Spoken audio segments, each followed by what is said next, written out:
Tuesday, October 15th, Government Relations and Communications Committee meeting. It's 9 o'clock in the morning. Wow, we're usually doing this in the late afternoon. It's a pleasure to be here in the morning.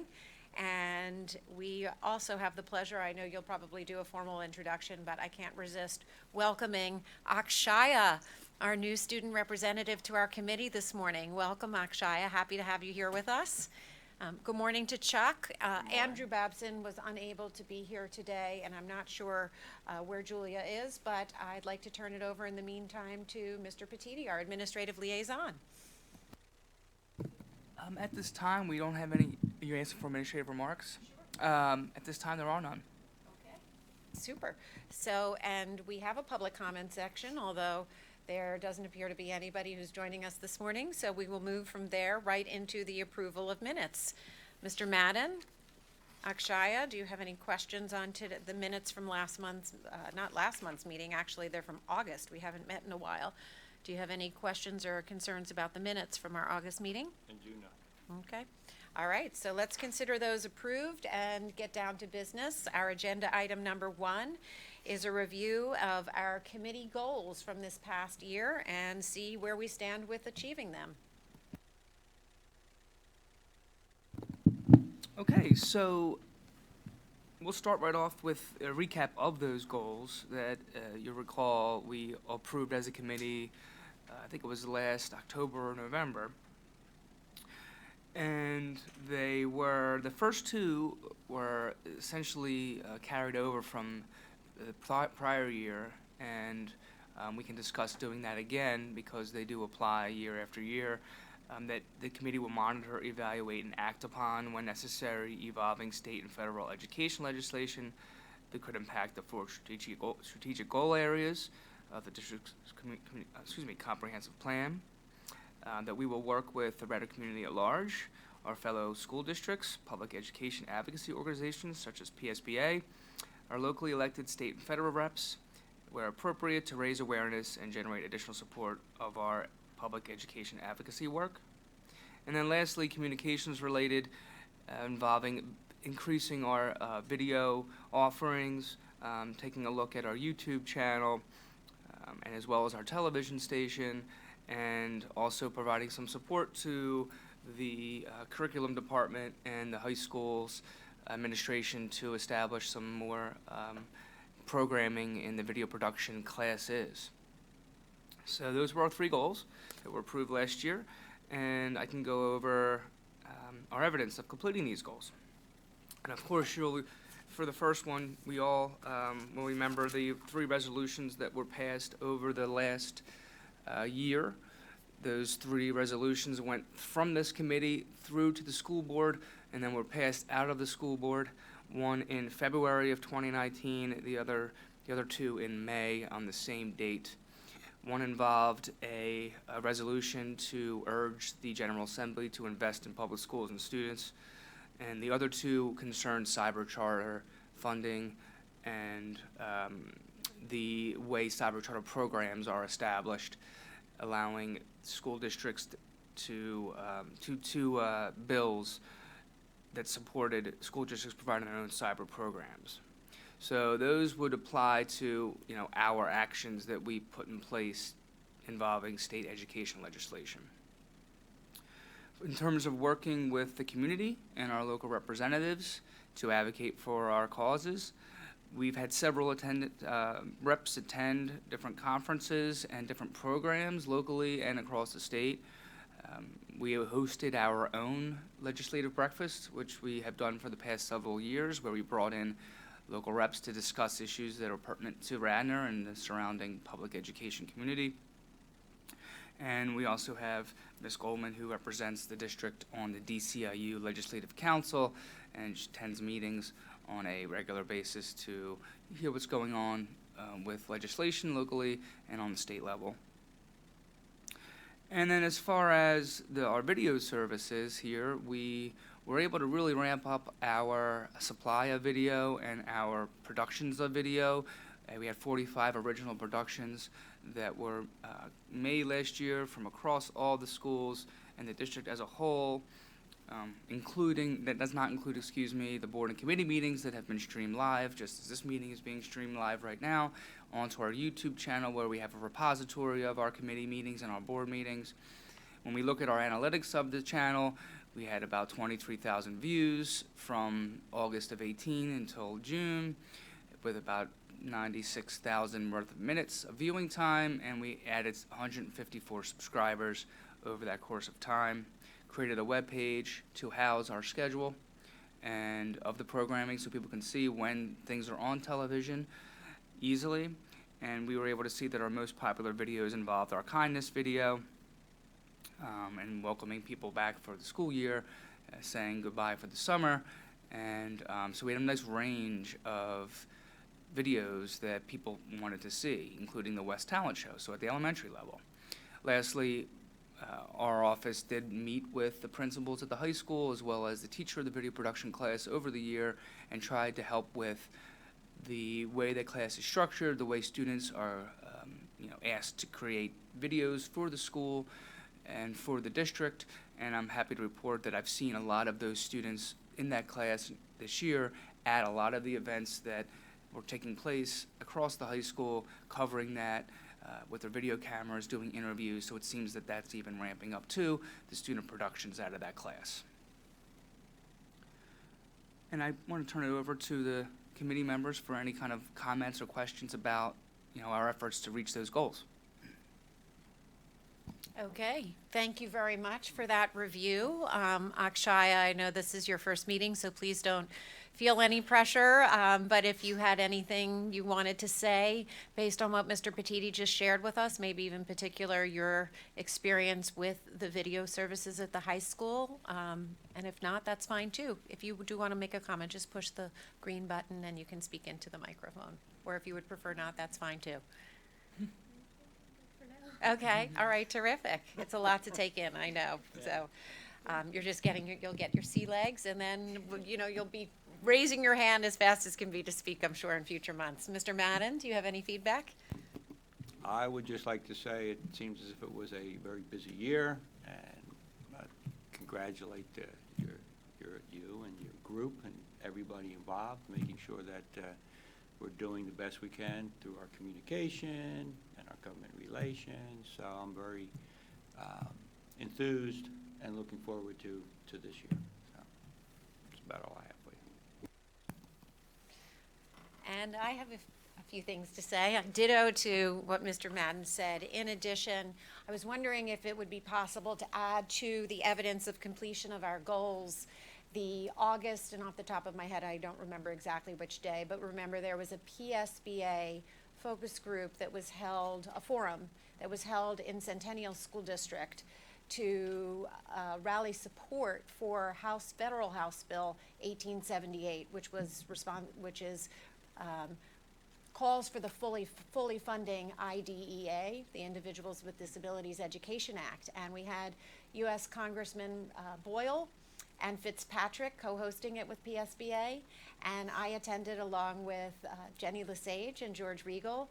And so because part of our charge is monitoring federal legislation as well as state legislation, it might be nice to include another category, action involving federal education legislation. So if that would be okay to add in there, that would be really appreciated, and I can look back in my calendar and get you that August date if you need it.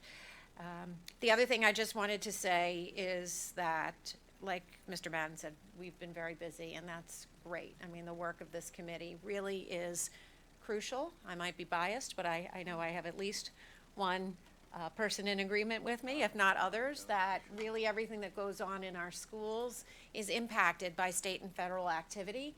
And so I think we've been able on many occasions to get out ahead of the curve of things that will impact us as a district because of the fact that we pay so close attention to what's going on legislatively at the state and federal level, not the least of which was the PA Schools Work campaign this year, which helped us let the governor hear our voices and the legislature hear our voices about how critical it was to up spending, public education spending this past budget year.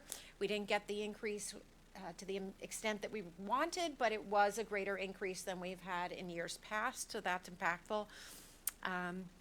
And of course, it wasn't long ago, I think it was 2017, when we had the constitutional amendment on the ballot that would have completely upended the way we're accustomed to having our schools funded, and been really worked at cross purposes to running our district, and also been sort of a bait and switch for taxpayers. And because we have this committee and we're able to pay close attention to what's going on, we organized probably the most robust pushback on that legislation that was had throughout the state. So this committee is important, and I hope we have a lot of good work ahead of us for next year, this upcoming year. I also just briefly, as a quick change, wanted to say, just mention that the DCIU Legislative Council is really the Delaware County School Board's Legislative Council. We're hosted at the DCIU, but unlike some of the other local IUs, it really isn't an IU officially body. It's its own Delaware County School Board's Legislative Council. So, so that has to do with that. In terms of moving forward, we haven't had that conversation yet. Would you like to just sort of bandy it about this morning, or wait until next month? I think we could just start preliminary discussions around it. Like I mentioned during the presentation, the first two goals seem to be constants. We could carry those year after year if we're comfortable with that. And then the communications related goal, I was thinking something along the lines of, we provide so much support out of the communications office for other initiatives that happen, whether that be student wellness, whether that be the sleep and school start time. There's so many other ones, so perhaps that the goal could be centered around that support and how the communications office provides that support, and we could report back on it at the end of next year, just what was done in those regards for those major initiatives. The infrastructure project at the high school, for example, many other ones that come to mind. We can also discuss other options too, but those were the three I was thinking just off the top of my head. Well, I actually was thinking back to your August presentation, where you did a summary of the year's work coming out of the communications department, and your last slide said ongoing looking forward. So for a matter of consistency, what would you think of looking at that last slide from your August presentation and seeing if you want to frame your communications goal for this year based on some of the things that you shared with us that you have in mind to tackle based on the August presentation? That makes sense. So connected to what we've already discussed as a and committee. even Sure. explicitly link the two. Say, as we create this goal, is talk about maybe the work that happened this year and some of the things that you anticipated might need to be worked on this year. Sure. Would that be okay? I think And so. then, is it your idea to have this back for November as for us to approve as a committee, what the goals would be? I think so. If we could agree with the first two, that I could hash out that last one based upon our August presentation, and we could, look at those prior to it being discussed in November. And if we feel comfortable with those three, we can put them on the agenda and move forward with them. Okay, what do you think, Akshaya? You want to just take it all in today? Okay, all right, Mr. Madden, what's your opinion? It's very interesting, Michael. I think that what you do in the first two, it's true. It's a continuation of what we do. And looking at this, I'm almost thinking that, I'm actually thinking mission and purpose rather than goals. These strike me as a little bit more than goals that we have to measure. Okay? I think continuing something like this is what we're here to do. Okay? I think a goal that we might want to look into is that initiative piece that you're talking about. The third one, I don't know whether we need 3 goals at this particular point. I think both of these we're charged to do. Okay? You could keep them in. Would not be opposed to that. Okay? But I would actually like to come up with, because this is important, and we have talked about this. In the past, the communication was not in the front of what we were doing. It was almost reactive to what was put in place. So all of a sudden, we get a lot of things, and people say, well, why is this happening? Why is this happening? And I think now it's much more of a proactive piece, where people are beginning to realize, okay, I'm putting together an initiative. I think I should reach out to the communication person. I think I should reach out to Michael. And we had talked about this, that when it's coming about, that's the time we want you to be involved. Really at the genesis of what somebody's thinking about doing. You should be pulled in and say, what do you think about this? What can we do to make sure that it's a good idea? It's a good initiative. Let's send it around. Let's share it. Before we put time, money, effort into something, let's share it out and see whether it's a good idea or not. Some people have what they call a conceptual review board. I know down in New Jersey, in Summers Point, they have that, where they have a meeting. It's an open meeting, and people come in, and the audience will come up, and the citizens will come up and ask questions, and they'll say, we'd like to see you do this, this, or that. And have everybody there, and they evaluate it, and they say, yeah, this is good, or this is bad, or we'll continue to put an effort into this, we'll put money into that. And the things that are not worthwhile, they kind of get rid of right then and there, and why they're doing it. And it's very transparent. So I think that kind of somehow developing a goal that we can see how an initiative begins, when you become involved, for real. That we'll just say the sleep study, we'll just say is something that you were involved with, okay? And I think it would help other initiatives and other people that are bringing things forward to know we have a process for this. And this would be step one, this would be step two, this would be step three. Not that you would be the one that approves how a initiative is moved forward or the initiative process, but we've discussed in the past, a lot of times it doesn't go through a process. And you end up either in the middle of it, at the end of it, and you're retracting things that possibly that other people have said. So I would like to see you, somehow we could work on that. Well, what if the goal were something like, and this is obviously up to the administration, this is just a suggestion coming from our committee, I assume, but what if the goal were to formalize a process for communication, the communications department, to be able to support the district goals and priority projects of the district and any other initiatives that needs communication support? I mean, how does that, does that work for you as a department? I don't know, I don't want to presume that you feel like that's not in place. Maybe it already is, but I think that's what Chuck's getting at, is almost formalizing that process so that it becomes embedded in the practice of how we go about doing the work of the district, or how the employees go about doing the work of the district. Because I couldn't agree more with Mr. Madden that one of the foundational activities, I think, of any initiative, whether it's in a school district or elsewhere, any other kind of organization, is thinking about how you want to communicate about your initiative with your stakeholders.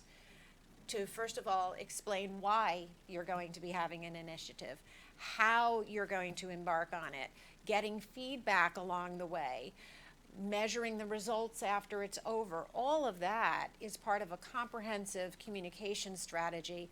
And it's my personal feeling, although I think I would have support to my right, that the success or failure of any initiative rises and falls with the quality of your communication effort. We really appreciate that, I think, and we really appreciate and have seen the difference when your department has done what it's so capable of doing and has done so well. So, but I guess our question is that reasonable to embed in the practice of the district? And if so, and it's not occurring, would that be a reasonable goal going into next year to try to make that formalized? I think so. I think that there could be some sort of a written or agreed upon structure of how a initiative or project is communicated from A to Z that, could be created, and shared. If, it might not be a one-size-fits-all for all of them, but I think there could be a general guidelines maybe developed that would give guidance to our administrators who are taking on projects of things to consider communications-wise along the way. that we could create and provide them that might help with that. And then they could kind of do like a checklist of sorts to make sure that all those things are taken care of as they're rolling out the project or investigating the project. I think that's reasonable. Okay, and I'm going to welcome Mr. Batchelor to our early morning meeting here. Sorry, I was late. I was presenting at the Wayne faculty meeting this morning. No problem, and I want to also introduce you to Akshaya, who is our new student representative to the committee. We were just reviewing the work towards our goals of the past year and talking about what we might want to have on the docket for next year. And two of the government relations goals seem to be pretty reasonably ongoing, but we were talking about a communications goal with Mr. Patini and how critical communication is to the success or failure of any initiative and the quality of communication. And we were wondering if perhaps that is something to consider working towards as a formalized practice for some of the larger initiatives. Maybe that enhances the efficiency and ultimately the impact of any initiative if there's a procedure for how things are communicated, and developing that process, sort of how we disseminate policy. We're trying to establish something formalized for that, maybe the same thing for communication. So we were just speculating as to whether or not that might be a goal, and Mr. Patiti said he'd look into it, and we'll have a further discussion next month. Okay, sound good? Okay, Yeah. terrific. I think the other important part about that piece would be, we would know about it, we being the board would know about it early rather than later. Because one of the things that I've found over the years was sometimes we put a lot of effort and a lot of time and treasure into something, and then we realize maybe we shouldn't have. So with you leading this and getting the word out, you could get input before we begin to move too far into a project. I think it would be very cost effective, I believe. Recently, I think we're doing a really good job with making sure that people are understanding what we're doing. What I'm looking for, and I think you also, is really just a process that someone can say, here's an idea, maybe I should run it past Michael. Now, it might increase what you're doing, looking at these different things, but if you had a little committee that almost, I hate to use the word committee, put a committee together. I hate to do that, but anyway, let's say a group of conceptual consultants that are within our district that could really just look at something. Just look at something and see the value. That's just a fancy way of saying committee, Chuck, Yeah. come on. Okay, so, yeah, I think it would be great, so I would support that. Yeah, and I just want to, not to scare anybody off, I mean, we were talking specifically about the district goals and priority projects for starters, only because those are things Right, that the board exactly. has approved, they are established. We certainly don't want to presume that this would mean that every single thing would have to go through this, but certainly the district goals and priority projects, which are among the major I would agree. workload of the district, might benefit from having some sort of formalized communication process embedded in them.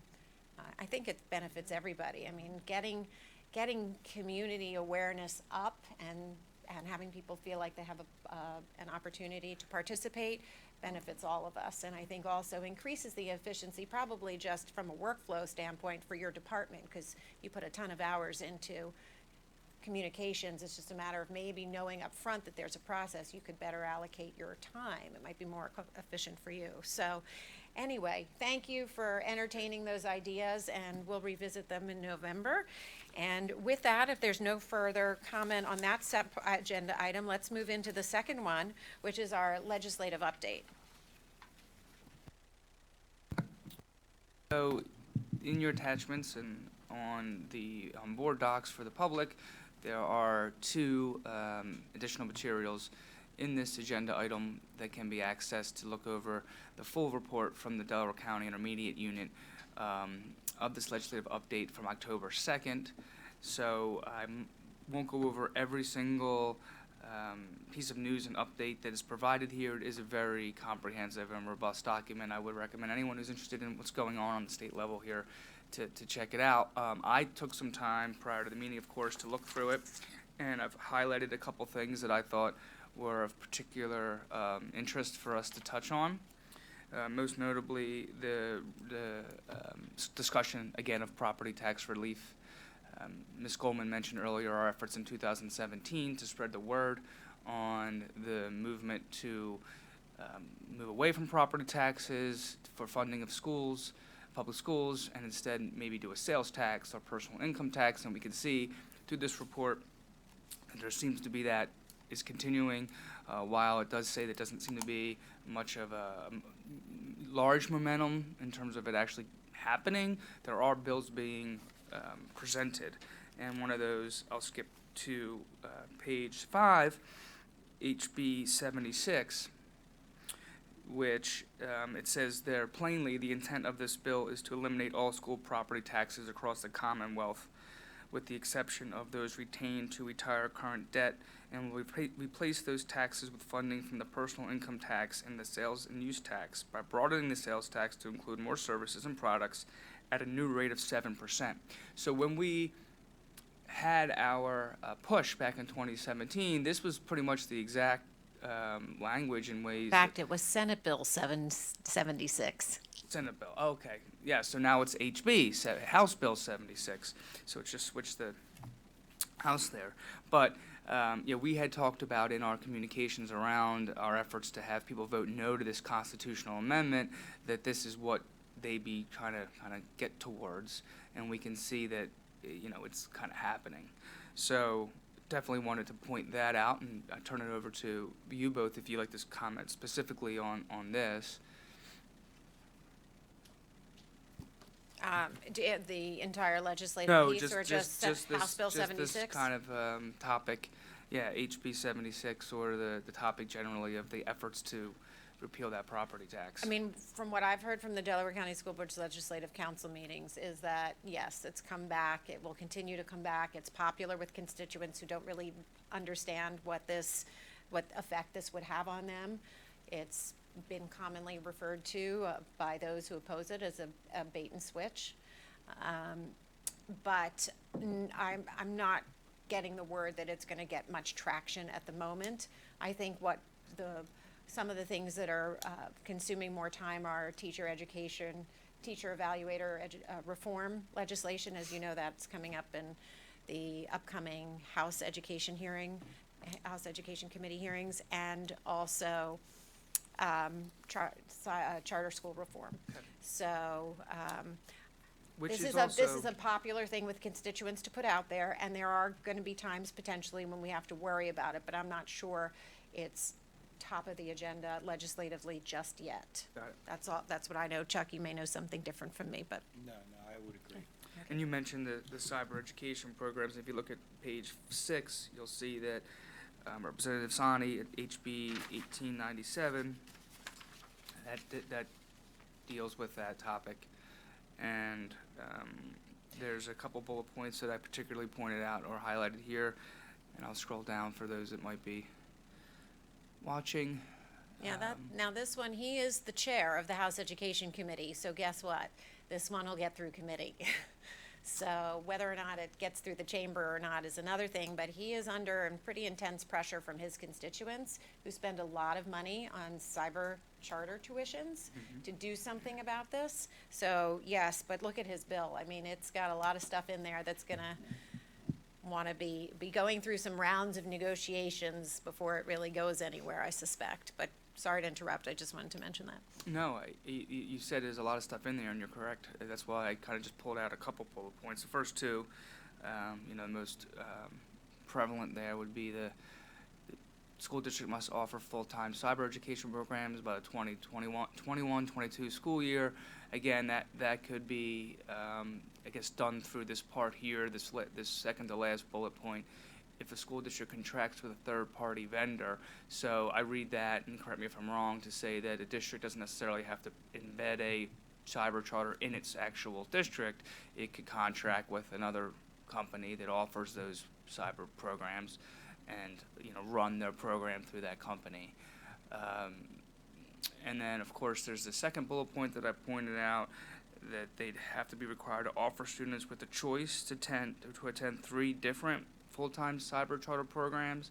So that would, imply that we'd have to, I guess, determine what those 3 would be, and then, offer those. But there are a lot in here. There is a lot in here to process. So, if you would like to comment on this particular bill, I'd be happy to turn it over to you both. Well, of course, I saw the word school choice, and I thought that's a nod to his colleagues who don't look so kindly sometimes onto public schools, and so that's probably a nod to appease those colleagues of his whose support he needs to get something like this through, that the school choice, that that movement has gleaned as its catchphrase, claimed as its catchphrase, is satisfied by this. But it'll be interesting. I think this is something to watch. I'm glad that you pointed this out, and that's why I think we should really stay close to what the House committee hearings are going to consist of. I was kind of surprised that this opening meeting of theirs didn't have this bill on it, but given that he's the chair, and that's the way things work in the legislature, is that the chair decides which bills are called for discussion and a vote. So his bill, I'm sure he will be putting on the agenda rather soon. So I would hope that we just stay close to this and see where it's going, and we'll keep our ears to the ground for it too at the Delaware County School Board's Legislative Council meetings. Jack, did you have anything to add? I do.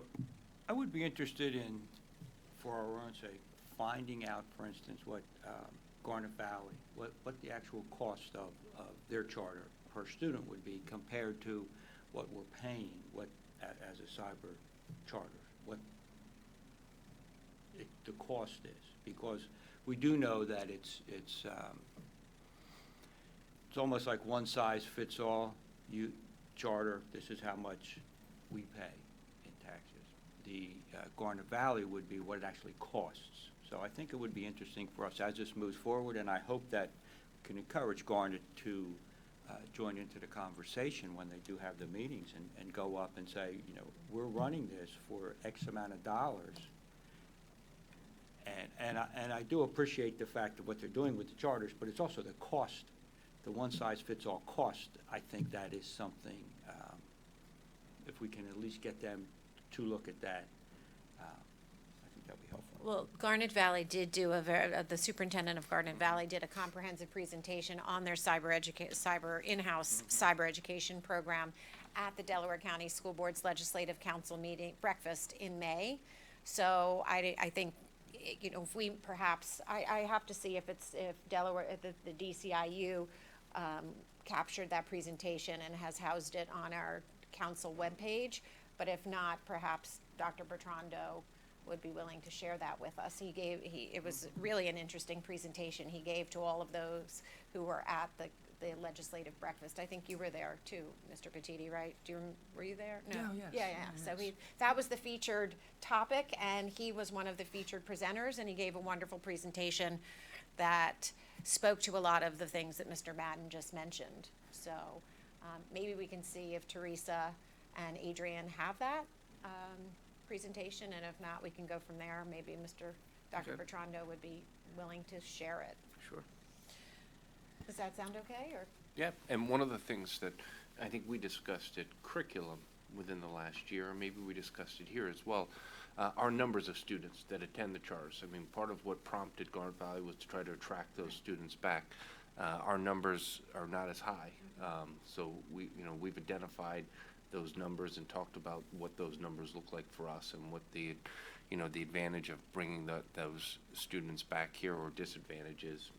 When you look at it, exactly Chuck's question, what is the financial cost then of creating a program? So there's a lot of pieces to that I know we've talked about before as well. We can certainly resend some of that information. In fact, we have the data specifically for cyber charter tuitions in our resolution that we just passed this past school year. Yes. When we were pushing back when we were trying to advocate for cyber charter funding reform. And in the resolution, body of the resolution, it actually spells out how many cyber charter students we have and what those total tuitions each year cost us. So we have all this information readily available if we need to take a look at it.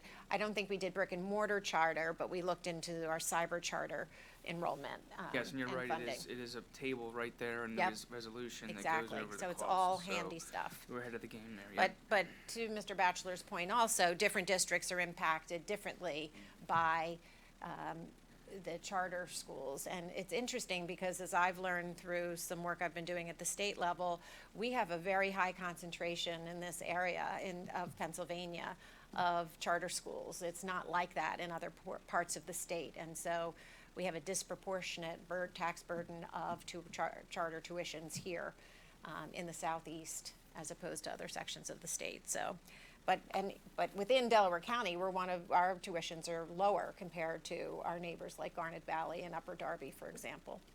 So anyway, other than that, anything else on the?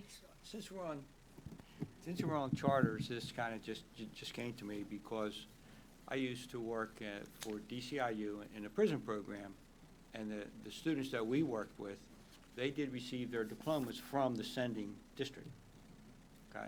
Now, the cyber schools, and I have no idea what type of a diploma they receive, but who grants that diploma? That's granted through the state, and it doesn't come back. Like the kids in our district that are going to cyber, do they receive a Radnor diploma? No, not.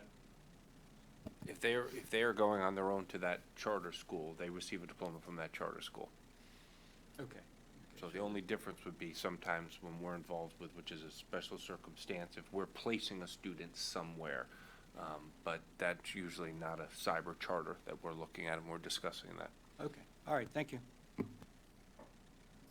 Okay, so I guess that will then wrap up our discussion of legislation. Again, the House and Senate are sort of slow out of the gate with having meetings and getting things off the ground. So I expect that activity to pick up by the next time we meet. Moving into new business, does anybody besides me have a little new business mention? No? Okay, do you mind if I just happen to bring up, because it is a legislative piece of business, that the Joint State Government Commission has concluded its year-long report on sleep deprivation in adolescents, the case for delaying secondary school start times. So this is a product of Senate Resolution 417 that was passed in October of 2018. The resolution called for the convening of an advisory committee to look into secondary school start times across Pennsylvania. And I was fortunate to serve on that committee, and we have finished our work as of last Friday. That's why I was late to the pep rally. Got off the last conference call at 2:30 in the afternoon, but there are 90 school districts who have reached out to the Joint State Government Commission asking to be notified as to when this report is ready. And I specifically asked, is that typical when you're producing an education-related report? And they said, absolutely not. So the school districts seem to be waiting with bated breath to get this report. And obviously, I think it's important, we're a government relations committee, to officially let our district know that this report will be published on Thursday. So we might want to take a look at it. I can give you a heads up about what's in it, but it's 87 pages long, and it will be ready on the 17th. And I was talking actually a little bit to Akshaya this morning, because the changing school start times is actually something pretty relevant to Radnor. I don't know why, but it is, and and so Akshaya actually said she might want to make a comment or two. Yeah. All right. So, since the school start time switched when I was a sophomore, or now I'm a junior, so technically when I was a junior, I see a lot more of a difference with students around me and in my personal experience. As a freshman and a sophomore, I know this sounds terrible, but I only got about, I want to say, 3 to 5 hours of sleep per night, which is really rough. And I could not pay attention in class. I fell asleep in like 5 classes last year because I just could not keep up. And now I drink coffee like terribly because of how sleep deprived I usually was. And this year I see a huge difference. I'm able to get 6.5 to 7.5 hours every day of sleep. And I come to school pretty early now because I feel a lot more refreshed since it's a little bit later. I'm able to ask questions to all my teachers, and I just think that overall it's had a very big positive impact on my high school career. Thank you. I'm gonna put you on the spot. Do you mind? Just what's the conversation with some of the other students, some of your classmates who are juniors? What's the feedback you're hearing from students? I'd say that generally it's pretty good. The only complaints that there really has been is, I want to say lunch on block days, since it's pretty early, and usually if you have the first lunch, you have 3 block classes after that, which is very rough and it burns you out pretty quickly. And the only other complaint that I hear is that since school ends so late, you're kind of like, you feel that you should have ended a while ago and you just feel a little bit more drained out than usual. But I think that over time, that's going to be okay, and that students will get adjusted to the 3:10 ending time. Thank you. We're going to be continuing to gather data, throughout this semester and next semester. And I've been trying to spend some time just anecdotally talking to students as I walk the halls and, talking to the teachers about the change. I mean, it's a big change we made. Moving a high school schedule a full hour, we had to adjust our middle school, by 10 minutes. We had to adjust our elementary schedule as well. And, by 7 minutes, pushing them a little bit later. But moving a high school as large as our high school to an hour has been a big change. Anecdotally, I'm hearing positive things. There have been, as you mentioned, different struggles with where lunch falls and some of the things that we're doing with sports and all those things.